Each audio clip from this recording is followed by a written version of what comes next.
Hello guys, എന്നോട് എല്ലാവരും പറഞ്ഞു, എന്നോടെല്ലാവരും ചോദിച്ചു എന്താണ് എൻ്റെ സൗന്ദര്യത്തിൻ്റെ രഹസ്യം എന്ന്. അപ്പോൾ അതാ എൻ്റെ സൗന്ദര്യത്തിൻ്റെ രഹസ്യം ഞാൻ അങ്ങോട്ട് സൗന്ദര്യമൊക്കെ ഉണ്ട്. ഇതാ കണ്ടോളൂ എൻ്റെ സൗന്ദര്യത്തിൻ്റെ രഹസ്യം. ഒന്ന്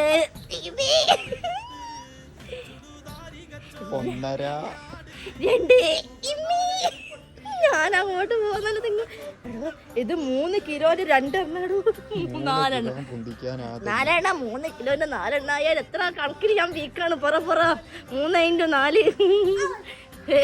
ഐസോ പൊന്തിക്ക് 2. ഇതാണ് എൻ്റെ സൗന്ദര്യത്തിൻ്റെ രഹസ്യം. ഞാൻ ഈവനിങ്ങിൽ എപ്പോഴും എക്സസൈസ് ചെയ്യാറുണ്ട്. അപ്പോൾ ഈ എക്സസൈസ് ചെയ്തിട്ടാണ് ഞാൻ ചന്തമുണ്ട്. അപ്പോൾ ഇത് ചെയ്തിട്ടാണ് എൻ്റെ വണ്ണം കുറഞ്ഞത്. ഈ വണ്ണം കുറഞ്ഞില്ല എന്ന് പറഞ്ഞിട്ട് ആരും കമൻറ്റ് ഇടരുത്. എൻ്റെ വണ്ണം കുറഞ്ഞിട്ടുണ്ട്. നേരി കണ്ടാൽ തോന്നൂല, നമ്മൾ വീണ്ടും കാണണ്ടേ. അയ്യോ.